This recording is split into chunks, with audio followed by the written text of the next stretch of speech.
But yeah, the fact that Shamrock is here, I'm not gonna lie, he has aura. He has aura. It is crazy, this reveal. What a chapter. Holy shit. I'm not gonna lie to you guys. Elbaph is looking like one of the ones. Loki, he's looking like he's the real deal. Shamrock, he's looking like he's a real deal. I cannot wait till Luffy and Shamrock have an interaction. Can't wait till Zoro and Shamrock have an interaction. I'm getting too far ahead of myself, all right? Chapter C. This is One Piece chapter 1136. Let's get into it. The chapter starts off with Luffy, Road, their group. They ended up making up to the castle where we found out that King Harald, he was killed 14 years ago. They're obviously here in search of the key. However, we know that Road, he's someone in that I don't want to necessarily say he's insignificant, because he is important to Hajrudin and how he's a navigator. But if you compare him to royalty to that of Loki, Hajrudin, well, not really Hajrudin based off of this chapter, but just anybody of royalty, obviously he wouldn't know where the keys are because he wasn't allowed in the castle. But we see the aftermath of the fighting, just how many skulls are here, just how much death happened because of Loki and because of King Harald, and just all the destruction that laid waste. You could definitely tell that they were men, well, they were superior to the other giants, especially with Loki, him being who he is, and King Harald, he was known to be a great warrior. Something that I also want to note, we look at a skull and there is an individual with horns, and so those are warriors who possess the blood of ancient giants, and we know that the pure blood ones, they no longer exist, but those that carry the blood live on, meaning that Loki, he is a descendant of the ancient giant as well as King Harald, which I'll talk about a little bit later. But something also to note, we know that Kaido, he's an Oni, but at the same time, him having those horns means that, well, he also was a part or has the blood of the ancient giants, which would explain why he's so ridiculously strong and why he was such a monster at the age of 10, as well as Yamato, her being a part of Kaido's bloodline, being his daughter. That also means that she has that bloodline, so it explains why those two are strong and why Loki and King Harald, well, King Harald was number one regarded as a great warrior, and two, why Loki, he was able to do everything that he did. Something to note is that King Harald had his horns torn off. Now I wonder why his horns were torn off. I wonder if that was just how the fight happened, and you know, similar to girls when they be fighting, they be like and they end up grabbing the weave. Like, I wonder if it was that, or if somebody thought by taking these horns that they could gain access to the ancient giant's blood, or like some way to recreate something like that, because we know how Kaido, he was at Punk Hazard being experimented on. So that's just something that I think will be addressed later, because you can't convince me that Loki just tore off his horns for no reason. I mean, I guess maybe it was to insinuate that he wasn't this great person and that Loki overpowered him, proving his might. Maybe that is a possibility, but it's something that I think we should keep our eye on. Also, a while ago, I mentioned how Hajrudin, he is older than Loki, so I didn't understand why he wasn't already the king. They mentioned, I forget which chapter it was, but nobody ever took the time or respected Loki because of what he did, killing his father, and allowed him to be the next king. And so I was like, well, it makes more sense that the older son, that they have the right to the throne.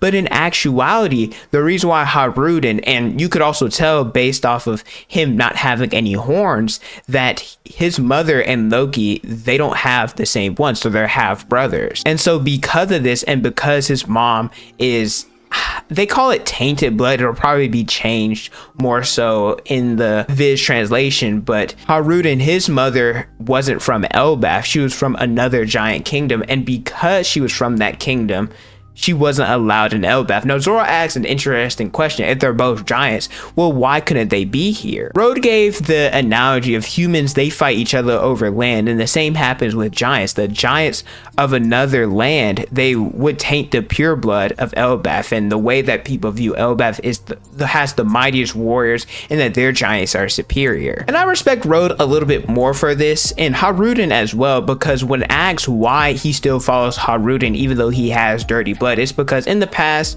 Road, we know he's a weirdo, but at the same time, everybody's weird in their own way, but the different giants, they would bully him, and Hajrudin was the only one to treat him with care, treat him respect, and didn't really give a fuck that Road was a little bit wonky. And so because of that, Road obviously having someone be his friend who acknowledged him and didn't laugh at him, that's why he still follows him to this day. And so because of how his mom is looked at as not pure, as well as the discrimination that happened with Road, one of Hajrudin's goal and dream is to unite all of the giants and become the king of them. So yeah, I respect it. You would think with King Harald wanting peace and wanting harmony that he would end up allowing that woman to be there, and because of this, that's why Hajrudin lived such a tragic life, not ever being allowed in the castle. So it also makes me question Harald, like, was all of this really his saying, and like, is he truly this righteous man and the greatest warrior and everything that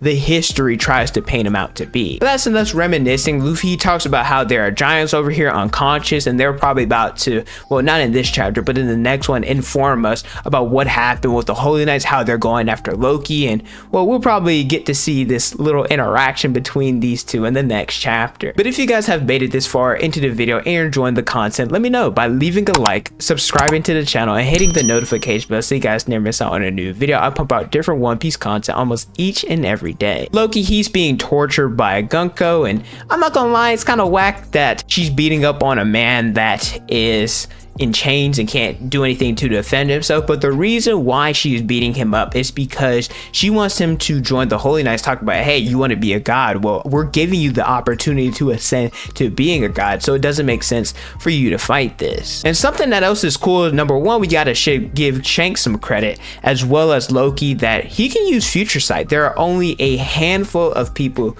that we know so far that could use future sight. Off the top of my head include Shanks, Luffy, Kaido, Loki, Katakuri, I believe Rayleigh, and you could also infer based off of stuff that happened in the past. Probably, and these aren't confirmed, but more like not, it's Roger, Whitebeard, Garp, just the handful of the very strongest. They can use this ability. And so during the attacks, he's bobbing, weaving some of her arrows, as well as she punched him in the face, and he's like, oh, thank you for letting me know that you're about to do this. He stands on business even after getting beat up. Loki's laughing. He's just, Loki's raw, I'm not gonna lie, he might be up there for top 3 villains in the series. All of a sudden, the individual who's with her, who we believed at first, well, I say believed in quotes, was Shanks, talks about, hey, it's enough, and then he pulls down his hood, says, hey, change the plans, inform Mary Jawad that even though Loki isn't giving up, the ferocious warriors of Elbaph, who long dominated the New World, I will definitely place them under the command of the world government. I'm not gonna lie, Shamrock, he's him.